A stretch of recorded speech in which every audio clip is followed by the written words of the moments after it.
En la remota concepción del Uruguay, allá por el otoño de 1849, Justo José de Urquiza no erigió solo un edificio. Alzó una idea, una arquitectura de futuro. En el corazón de la ciudad, sobre los cimientos de una antigua iglesia, comenzó a levantarse el Colegio del Uruguay, cuya construcción culminaría en 1852. Hoy lo recordamos como el histórico, pero fue desde su génesis una casa de luz en tiempos de sombras. El histórico Colegio del Uruguay, fundado por Urquiza en 1849, sigue en su desarrollo las situaciones de contexto que vivía la Argentina.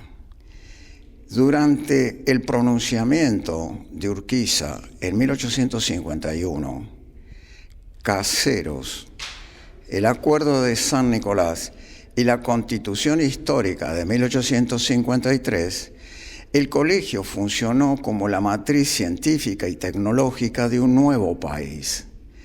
Durante la presidencia de Urquiza, entre 1854 y 1860, el colegio desenvuelve aulas de carácter universitario durante el rectorado de Alberto Larroque.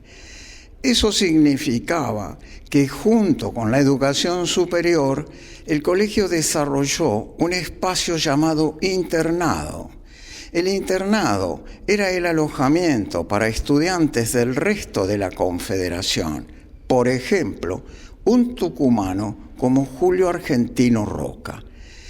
El colegio entonces era un complejo de tres grandes pilares: el espacio académico, el espacio del internado y las actividades que venían a desenvolverse en forma colateral.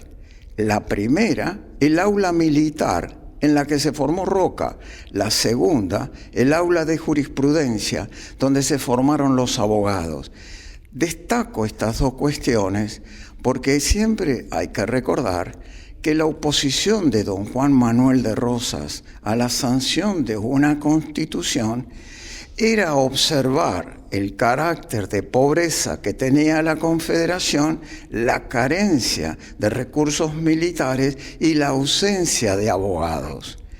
La cuestión de los abogados siempre es importante tenerla en cuenta en un nuevo país, porque el punto central de la propuesta de Urquiza y la Constitución era la forma de gobierno representativa republicana federal, y eso implicaba división de poderes. Y esa división de poderes implicaba el desafío de crear un poder judicial nacional federal. Préstese atención. La Constitución introduce derechos y garantías para todo el país, no para un lugar. Y eso implicaba que, aparte de los poderes judiciales de cada provincia, la nueva nación tenía que garantizar justicia en todo el país. Ese es el Colegio del Uruguay de la segunda mitad del siglo XIX. La historia del colegio, además de la tradición por la cual es ampliamente conocido, incluso a nivel nacional y hasta podríamos decir a nivel internacional, incluye también una faceta que es la que hemos intentado recuperar a través de una serie de notas tituladas justamente Los otros nombres del Colegio del Uruguay, una tradición también integrando esa gran corriente de tradición, de cultura que implica el Colegio del Uruguay, que es transgresora, que es disruptiva, que ofrece miradas diferentes acerca de nuestra historia, de nuestro pasado y de nuestros posibles eventuales futuros. Siempre se reivindica, siempre se menciona entre las figuras ilustres que han pasado por el colegio a presidentes, incluso presidentes de países vecinos, presidentes de la nación que pasaron por las aulas del colegio, como Frondizi o Victorino de la Plaza. Pero bueno, precisamente por eso nos interesó, digo nos, porque este es un trabajo que no lo he hecho yo solo, lo venimos haciendo con amigos y compañeros como Jorge Villanova, como Eduardo Ojeda. Nos interesó recuperar esa otra tradición disruptiva, como te decía, transgresora, en donde brillan algunos nombres, algunos injustamente olvidados de nuestra historia, otros conocidos pero que no se los vincula con el colegio. Entre los olvidados, quizás algunos de los más notables son los de Francisco Felipe Fernández, que es nada menos que el iniciador del teatro en la Argentina, no solo en Entre Ríos, en la Argentina, y que fue mano derecha de López Jordán, que ahí está la causa del olvido, pero que durante más de 2 años fue secretario privado de Urquiza, un personaje descollante, un filósofo, dramaturgo, luchador militante por el federalismo hasta el último momento, y que además fue muy reconocido por grandes de nuestra literatura, como por ejemplo Ricardo Rojas, que reivindica su labor teatral. Los hermanos Kennedy, en Entre Ríos, bastante más conocidos que en el pasado, porque fueron quienes iniciaron una revolución en contra del gobierno que había derrocado a Irigoyen. La primera mujer que fue ministro en América del Sur, Emma Bedoñi, egresada del Colegio del Uruguay. Una de las primeras científicas argentinas, Elisa Hirschhorn. Un pionero de la antropología y de los estudios culturales en el mundo, David Efron, hermano de Blackie, hermano de Paloma Efron, que también estudió aquí. Personajes de una cultura y de una trascendencia en lo artístico, en lo científico, en lo político, que realmente vale la pena recuperar y conocer.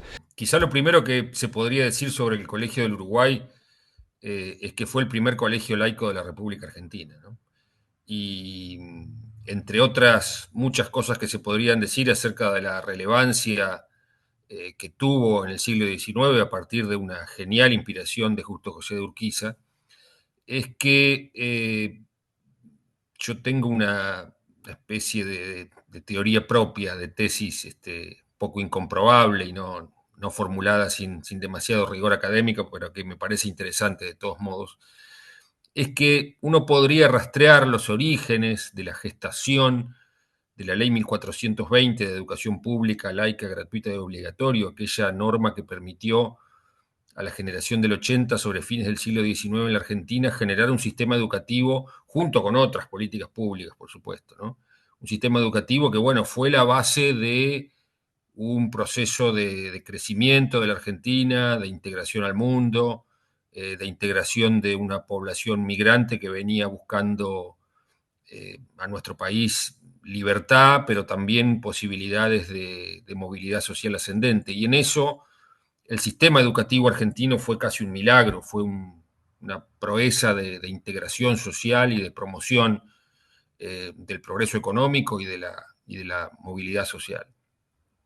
Y digo esto porque uno podría situarse un día, el 8 de julio de 1884, el día que se promulga la ley 1420, hay una circunstancia que no se da muy frecuentemente.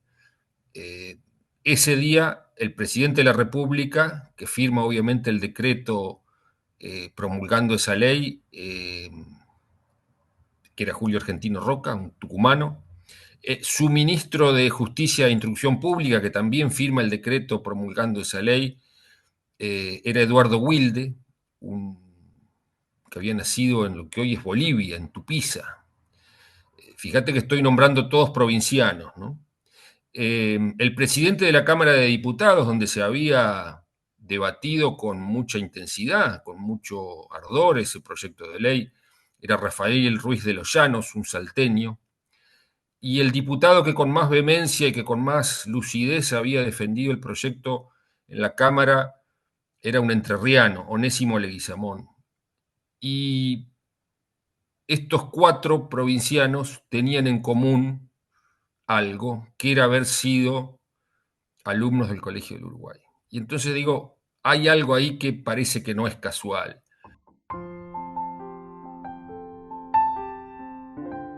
El diseño fue obra del arquitecto francés Pedro Renom, aunque bien podría decirse que lo dibujó el destino con la tinta de los siglos. Justo frente a la plaza principal, en el mismo centro donde la historia parecía detener su paso, comenzó a latir este templo laico del saber. El Colegio del Uruguay es el heredero de mi gloria, le escribió alguna vez el general Urquiza a Bartolomé Mitre, su adversario político y su hermano masón, como si intuyera que la verdadera posteridad no está en las estatuas ni en las armas, sino en las aulas. Fue el primer instituto laico de enseñanza secundaria en la Argentina. En sus claustros, más que educar, se fundaban repúblicas invisibles. No solo se impartían letras y números, sino también las ciencias del comercio y la táctica militar, saberes para un país que todavía se estaba inventando. Allá a mediados del siglo XVIII, el general Urquiza, quien era el representante político más fuerte de la provincia, concibió este colegio para un proyecto no solo educativo, sino un proyecto político y social. En 1850 estaban los albores del enfrentamiento con Rosas, que por supuesto después del pronunciamiento y después de la Constitución iba a asumir la presidencia. En ese contexto, Urquiza pensó que necesitaba una provincia, necesitaba un país con hombres formados. El interior del país no tenía prácticamente donde educarse. Pensemos que estaba Córdoba y estaba el norte, que ya se había perdido, lo que era Chuquisaca, aquella vieja universidad, y solo teníamos Buenos Aires.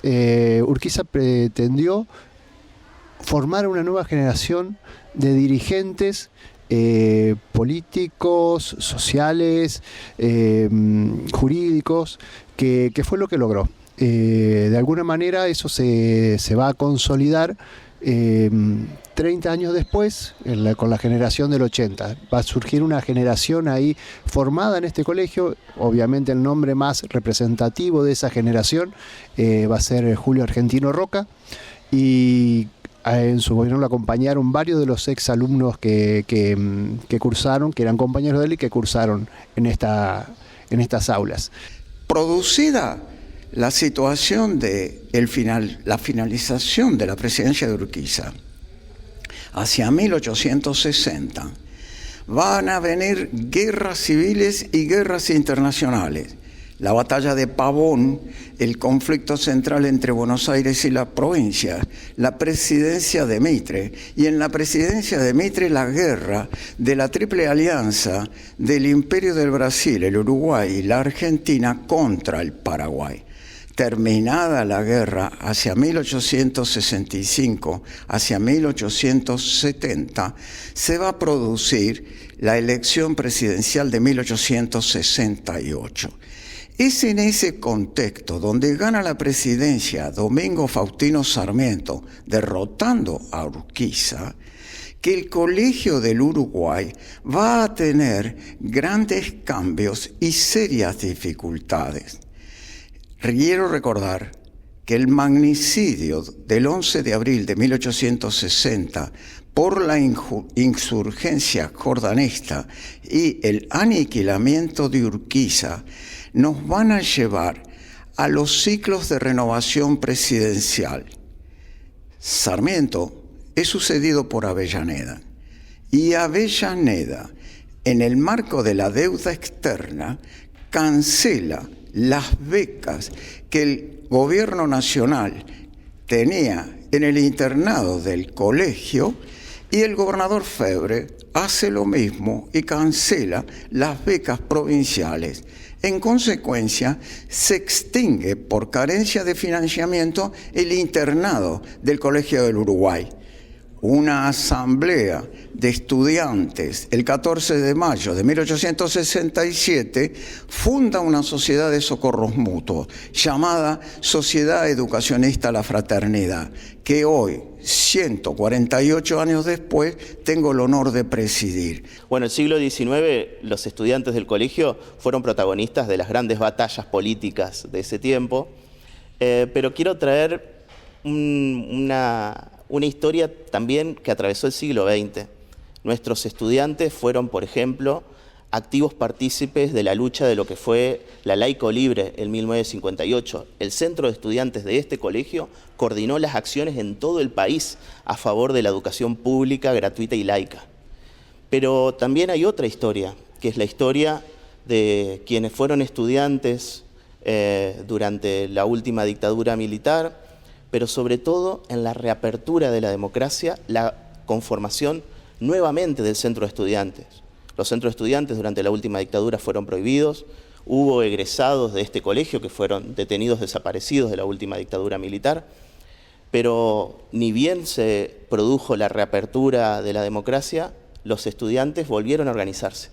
Y es interesante contar, gracias a donaciones de exalumnos que nos compartieron, los volantes electorales, las listas que participaron, quienes sufragaban, ¿no? 3 listas en el periodo que viene a partir del 83, que conformaron una vitalidad política que es muy importante reconocer desde el archivo. Muchas veces pensamos el Colegio del Uruguay y su protagonismo atado al siglo XIX, que claro que fue muy glorioso y importante, pero también el archivo quiere abrir a otras memorias, unas memorias del pasado reciente, para dar cuenta de esa trama de relaciones y la importancia que tuvieron los estudiantes para volver a tener voz en las instituciones públicas y construir de la vida ciudadana en el colegio una experiencia concreta, ¿no?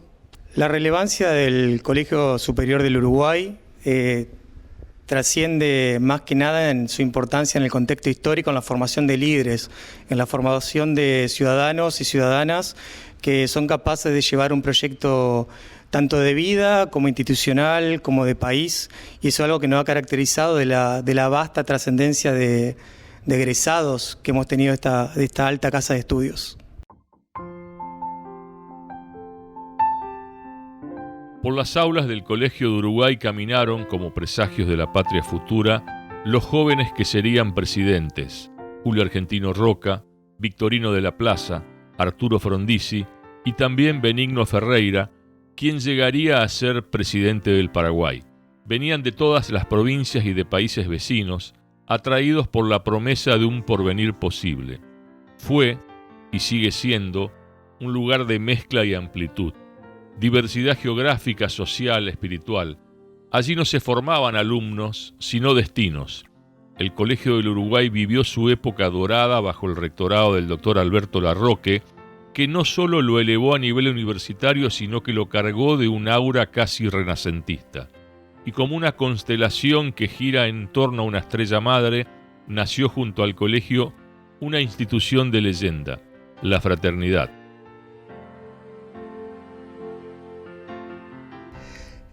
Debe entenderse que la creación del colegio estaba en el contexto de un proyecto de país con movilidad social ascendente.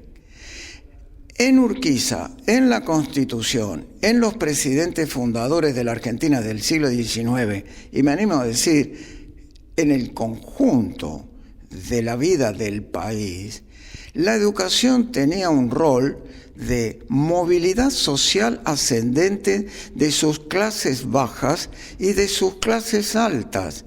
La educación es siempre una soldadura de la diferencia social, el ámbito de la inclusión de conocimientos científicos y tecnológicos, pero fundamentalmente la educación lo que sirve es para comprender el futuro, pero también para hacer el futuro. ¿Por qué la fraternidad es una creación de los estudiantes del colegio? Pues bien, los estudiantes del colegio no tenían una visión conservadora. Los estudiantes del colegio tenían una visión reformista. Ser conservador a mediados del siglo XIX implicaba que el país, con el crecimiento de su población, no tenía la posibilidad de ser educada. Recordemos, estamos a 3 décadas de la ley 1420, pero quiero recordar que uno de los fundadores de la fraternidad, Francisco Barrueta Beña de Gualeguay, es el alumno de Leandro Alem. Es el alumno de la Revolución del 90 y es Barrueta Beña el que pronuncia el mensaje "Tu quoque juventud". La fraternidad expresa esa reivindicación de los sectores populares ascendentes que entendían que la pobreza no era un obstáculo para estudiar, pobres de bolsillos, ricos de mente. Allí está el punto. ¿Qué hubiera sido sin la fraternidad? No hubiera podido cumplir su rol. ¿Cuál era el rol? Movilidad social ascendente, en un contexto de democracia de élite, en un contexto de democracia anterior a la ley San Peña. No olviden, la ley San Peña es de 1912 y la ley San Peña es un producto de la juventud del Colegio del Uruguay y de la fraternidad. Su figura más representativa, Francisco Barretaveña, Leandro Alén y la insurgencia del irigoyenismo. Adviértase que es bastante raro entender que Roca era conservador o que Roque San Peña era conservador. Fueron grandes reformistas, pero eran de élite. En cambio, la fraternidad implica un instrumento social de grandes cambios en donde las restricciones de la economía de las personas no debía constituirse en un impedimento para su plenitud intelectual y espiritual. Mi visión es que la realización del colegio encontró en la fraternidad la encarnadura social de más educación y más democracia. El clima intelectual, con todos aquellos profesores que había traído Urquiza, algunos que venían de Europa buscando nuevos horizontes, ambientes de mayor libertad política, pero también incentivos académicos y demás, Larroque, Peiré, todos ellos evidentemente en distintas épocas, ¿no? Fueron creando evidentemente un caldo de cultivo, un ambiente intelectual y político que seguramente forjó a aquellos jóvenes y que los llevó en el marco de las potencialidades y de los límites de aquella generación a hacer todas las cosas que hicieron, ¿no? De modo tal que ese me parece que es un elemento muy interesante que no siempre se rescata de la historia del colegio. Y el otro que me parece interesante rescatar es, cómo unió a jóvenes que provenían de muy diversas procedencias geográficas de todo el país, ¿no? Y les permitió, encontrar un ámbito de socialización, de vida en común. El colegio era un internado, vivían literalmente juntos, aprendían a convivir, aprendían a dialogar. Pensemos que venían de orígenes muy diversos, con tonadas distintas, ¿no? Con antecedentes familiares distintos, seguramente no pensaban todos lo mismo, pero el colegio fue de alguna manera también una especie de escuela cívica, de escuela que le permitió a aquellos líderes que de jóvenes habían dialogado en el colegio, seguramente cuando fueron adultos y tuvieron responsabilidades, dialogar en el Parlamento, dialogar en los partidos políticos, dialogar en las negociaciones, dialogar en la justicia, dialogar, en fin, en aquella Argentina de fines del siglo XIX que tuvo un proceso de transformación tan interesante, ¿no? A nosotros nos gusta bucear en esta otra tradición del colegio que también tiene hitos, además de personas. Es conocido que fue el primer colegio laico de la Argentina, pero también fue el primer lugar donde una mujer pudo ingresar para ser bachiller, que fue Teresa Rato, la primera médica entrerriana además. Fue el colegio donde medio siglo antes de la reforma del 18 los estudiantes se alzan en rebeldía contra un rector al que consideraban un inútil, esa era la palabra que utilizaban, y insisto, medio siglo antes de la reforma del 18 consiguen que su opinión, que su voz sea escuchada en relación con el gobierno del colegio, y no fue el único alzamiento de los estudiantes, hubo varios.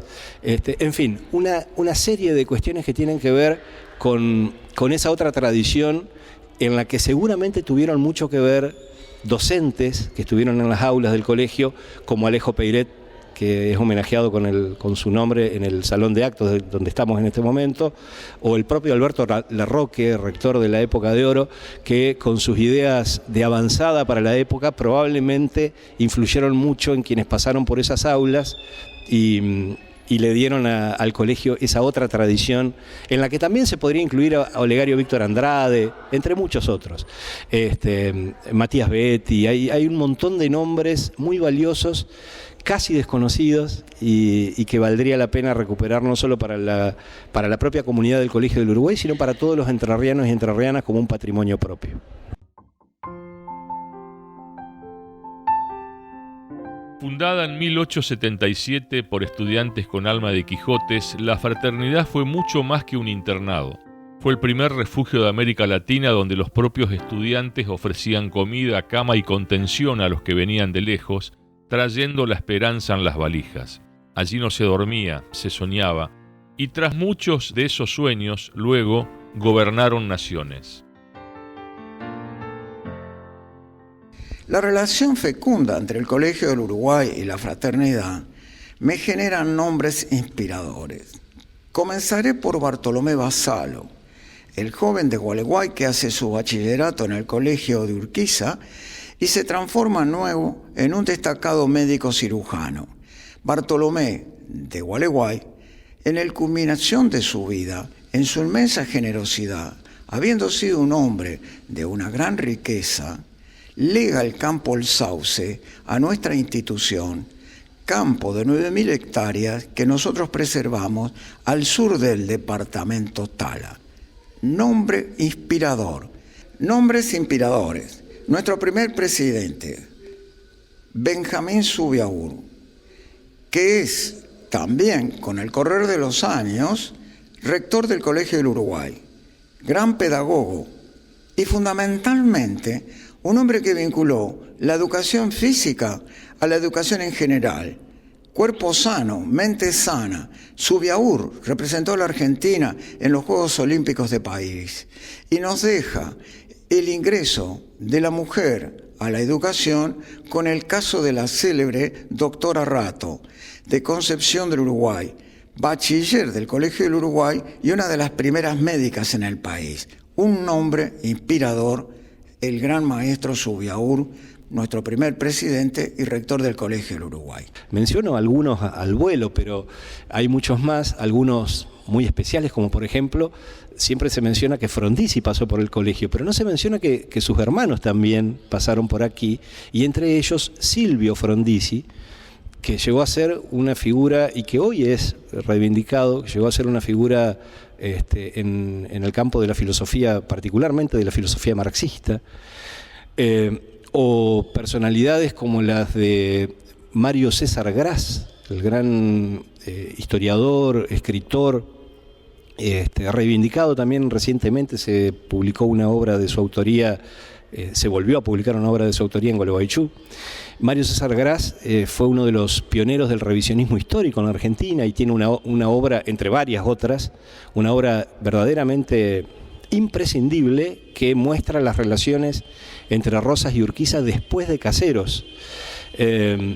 Bueno, no quiero ser demasiado denso con esto, pero hay muchas figuras de enorme valía. David Tiefenberg. Fíjate también que entre los nombres que menciono hay varios que tienen que ver con las colonias judías de comienzos del siglo pasado en Entre Ríos. Elisa Hirschhorn, David Efron, David Tiefenberg, que llega a ser un importante dirigente socialista, autor de muchos libros. Figuras como la de Bernardino Orne, un continuador de las ideas del gran Alejo Peiret, que fue pionero en la necesidad de una democratización de la propiedad agraria, fue el impulsor de la creación de Salto Grande, para objetivos muy distintos de los que después pasó a cumplir Salto Grande. En fin, una enorme cantidad de nombres de gran valía, de gran trascendencia, entre los que quizás el más destacado, y por eso también vale la pena que se lo recupere y que se lo enseñe en las aulas del colegio, es Arnaldo Calveira, el gran poeta, considerado una de las cumbres de la poesía en español, y que además, justamente, uno de sus primeros libros cuenta su paso por el colegio.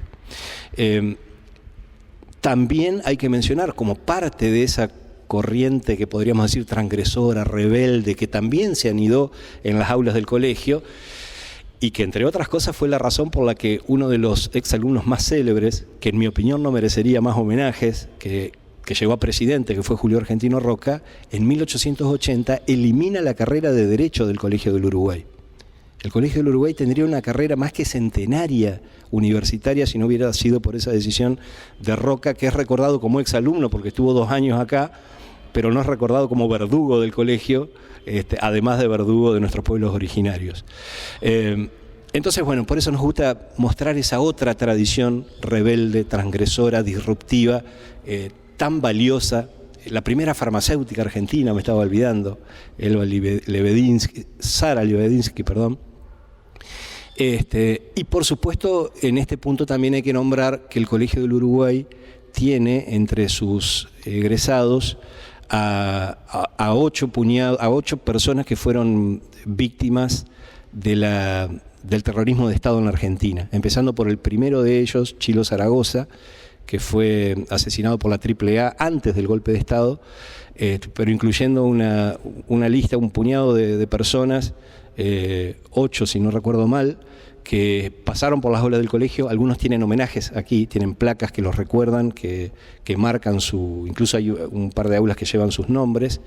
En el gran trabajo que hace la gente de la biblioteca y del archivo del colegio, tiene una suerte de homenaje permanente a esas personas.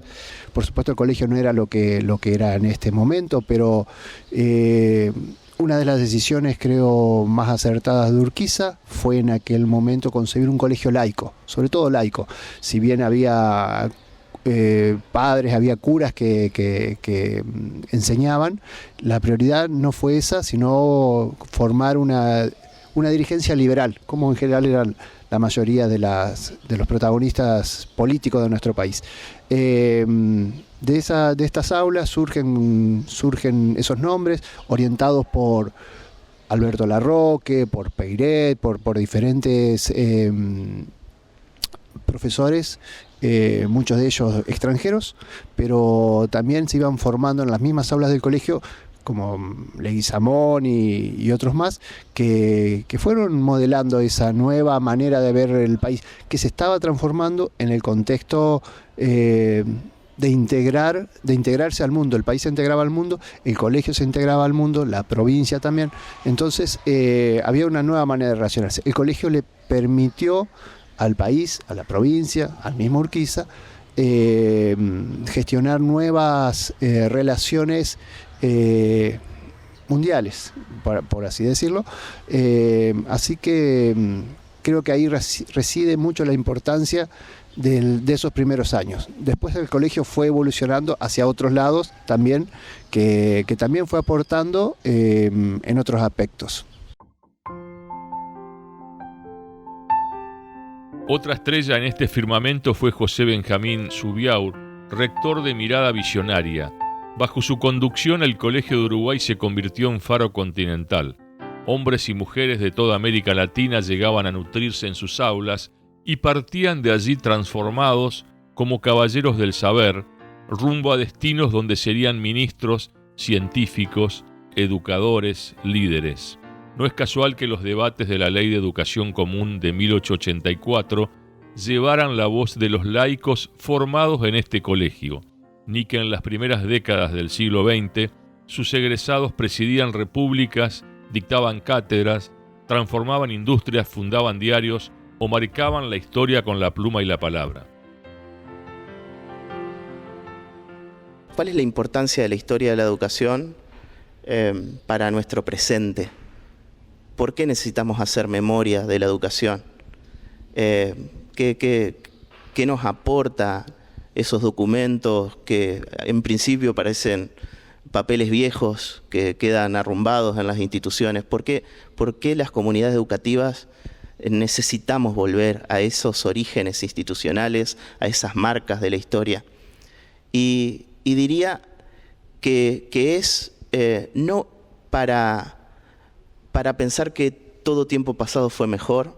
A veces las historias institucionales glorifican el pasado y nos deja poca herramienta para el presente, pero tampoco para condenar lo que pasó, ¿no? Ni una historia dorada del pasado, ni una historia donde todo fue un tiempo oscuro, ¿no? Creo que el ejercicio es una invitación a conectar generaciones de esfuerzos que se buscan conectar en el tiempo, ¿no? Uno puede buscar en el pasado de la educación y en particular en el archivo de este Colegio del Uruguay muchos intentos de innovación pedagógica, ¿no? Quiero referirme particularmente, por ejemplo, a la experiencia de José Benjamín Zubiaur, ¿no? Un rector que ocupó la conducción de este colegio entre 1892 y 1899. Fue un gran innovador en materia pedagógica, ¿no? Fue quien subió a los chicos a un vapor y los trasladó por el río Uruguay para que descubran la naturaleza. Fue quien incorporó el trabajo manual, le dio mucha importancia al trabajo, no solo a la erudición mental. Le dio mucha importancia también a las ciencias. Fue el que incorporó a la primera mujer a este colegio.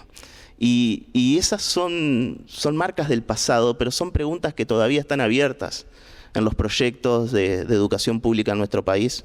Y por eso, para eso sirve un archivo también, ¿no? Para pensar desde el pasado nuestro propio presente y proyectarnos hacia el futuro. Creo que este colegio, si, como veníamos diciendo, dejó una impronta en lo nacional, en lo político nacional, en lo educativo. Si esto fue el inicio de aquella historia, después de 170 años, creo que seguimos aspirando a lo mismo. Aspiramos a que aquella edad de oro, aquella época de oro del colegio, de formación de ciudadanos y de estudiantes, se vuelva a repetir, se vuelva a producir. ¿Para qué? Obviamente para que tener un país mejor, un país más integrado, un país más capaz. Necesitamos producir conocimiento en estos tiempos de cambios violentos o muy fuertes, que donde va por un carril que los que somos más viejos no lo alcanzamos a entender todavía, pero sabemos que existe todo esto. Y creemos que el colegio se tiene que adaptar como la sociedad, como la educación en general. El colegio es parte de esta sociedad y ha reflejado en los últimos años también esa situación decadente que hemos tenido en nuestra sociedad, en nuestra educación, en nuestra sociedad. Pero si no partimos de la base de que de estas aulas, de las aulas de todas las escuelas del país, de los patios del colegio, donde nos podamos volver a encontrar y a creer, a encontrar para creer, encontrarnos los argentinos, las argentinas, los entrerrianos, las entrerrianas, nuestros gurises, nuestros pibes, porque como se dice ahora, está muy de moda la frase, nadie se salva solo. En este contexto, este colegio se hizo en conjunto, se hizo en sociedad, con un fundador, sí, pero de luego con el aporte de una cantidad de profesores, con una cantidad de chicos, una cantidad de personas que desinteresadamente hoy se acercan y colaboran y participan porque quieren algo mejor. Si el colegio va a tener la solución, creo que no, porque viene de algo más arriba, algo más integrador o con decisiones más fuertes que tienen que venir desde otro nivel. Pero que el colegio tiene que ser reflejo y tiene que empujar de abajo para que esto suceda. Y si no, seguiremos navegando en las aguas de esta mediocridad que hoy estamos viviendo como país, donde el mayor déficit es no encontrarnos con nuestros hermanos. Lamentablemente lo vemos cada día en todas las acciones cotidianas, que hechos que son reflejos de esa disidencia tan fuerte que hemos tenido a lo largo de la historia, pero que hoy se reflejan más y sobre todo parecería que no tenemos ganas de superarla muchas veces. Por supuesto que es una sensación. La aspiración es que en algún momento esto se revierte y entendamos que el diferente es mi hermano, el diferente aporta al igual que yo y tiene tanta validez su testimonio como el mío. La educación, más allá de los conocimientos técnicos y científicos, tiene que también llevar a ese acercamiento para poder sumar entre todos. Urquiza tuvo una preocupación y una ocupación por la educación que no siempre se pone a la par de sus otros aportes a la vida nacional, ¿no? fue obviamente el organizador de la nación, le debemos la Constitución de 1853, yo diría que le debemos también la unidad nacional, podría haber sido otra la historia argentina, ¿no? Y a Urquiza le debemos muchísimo, pero además le debemos un enorme impulso a la educación. Hay algunos autores que ponen las cosas en el tiempo, ¿no? Cuando Sarmiento era un jovencito, Urquiza ya era un legislador provincial que se preocupaba por fundar escuelas. Y tuvo esta genialidad de crear el Colegio del Uruguay, bueno, como un ámbito, como bien vos decís, de formación de los nuevos dirigentes. Se entendió que había que forjar un nuevo país acorde a las exigencias del momento, que esa república que con tanto esfuerzo se estaba generando requería educar al soberano, para decirlo en pocas palabras, ¿no? Y que había que tener también un staff de administradores, de legisladores, ¿no? Había que fundar un nuevo Estado y eso no podía hacerse sobre bases sólidas si no teníamos una masa crítica de dirigentes formados, ¿no? Y eso, a ese aporte el Colegio del Uruguay en ese sentido fue muy, muy significativo. Recordemos también el rol de Urquiza como fundador de escuelas normales, ¿no? Las dos primeras escuelas normales del país, la de Paraná y la de Concepción del Uruguay, la de Concepción del Uruguay, la primera escuela de mujeres. Sobre el Colegio del Uruguay también podríamos decir la importancia que tuvo como pionero en la incorporación de la mujer a la educación, con muchos casos, entre ellos el más famoso quizás el de Teresa Rato, una de las primeras médicas argentinas. De modo tal que el colegio fue importante por muchas cosas, ¿no? Y entre otras también por constituir luego a lo largo del tiempo un ámbito privilegiado de integración social, diría yo, ¿no? O sea, el colegio tenía un prestigio académico que quizás con el tiempo, bueno, fue perdiendo. Esto es un poco inevitable, ¿no? Uno podría decir, bueno, la crisis del éxito. Hoy es impensable que un chico tucumano venga al Colegio del Uruguay, está claro, y está bien, digamos, ¿no? Sería un disparate. Bueno, en aquella época su primacía derivaba de ser el primero laico, uno de los pocos después. Hoy hay, por suerte, una oferta de educación secundaria y terciaria, porque el colegio llegó a ser casi llegó a tener estudios universitarios en alguna materia, ¿no? Hoy ha perdido ese carácter, ha perdido también en el marco de la decadencia del sistema educativo argentino ese rol de integración social de alguna manera, ¿no? Hoy tenemos pero bueno, es parte de la decadencia del sistema educativo argentino. Hoy tenemos una educación mucho más fragmentada, ¿no? Burbujas le llamo yo, donde, bueno, cada clase social lamentablemente está como recluido, segregado en su territorio y en su colegio, y en fin. Pero bueno, son cuestiones que tendremos que ir resolviendo en la Argentina si queremos tener una sociedad más integrada, más libre, más justa, más democrática, ¿no? Formalmente, quienes gestionamos esta institución, quienes tenemos el alto prestigio de estar a cargo, entendemos que existe un legado, que es un legado que inicia con Urquiza, y este legado, que es el Colegio Superior del Uruguay, nos trasciende. Y es nuestro deber, día a día, poder garantizar esa trascendencia en quienes transitan estas aulas, quienes egresan, y desde ese lugar es que nos obliga a gestionarnos para gestionar. El Colegio del Uruguay tuvo también un rol preponderante como el germen que dio origen a otras instituciones, a instituciones educativas, universitarias, que por suerte hoy tiene la provincia una oferta muy interesante, que, bueno, ya no es el colegio en todo caso el que invita a jóvenes tucumanos o incluso de otro país, digo tucumano porque me acuerdo de Roca, ¿no? Pero hoy en la UNER vienen estudiantes de otros países y Concepción del Uruguay y la provincia en general tienen una oferta educativa de educación superior que es muy interesante, cuya historia no puede entenderse sin sus antecedentes, y el principal en ese sentido es el Colegio del Uruguay. Recordemos también su vinculación con otra institución importantísima de Concepción del Uruguay, como es la fraternidad, esa creación que fue espontánea de los estudiantes, no del Estado, fue precisamente hecha para cubrir un bache del Estado en ese momento, que era el retiro de las becas en la presidencia de Avellaneda, y el rol que tuvo después la fraternidad como el ámbito donde se formó la UCU, la Universidad de Concepción del Uruguay, que es otra de las instituciones que complementa la oferta de estudios superiores. Así que el Colegio del Uruguay tiene vinculación con todo esto. Hoy el edificio original, convertido en Museo Histórico Nacional desde 1942, guarda más que muebles antiguos. Allí descansan documentos, objetos y memorias que no envejecen.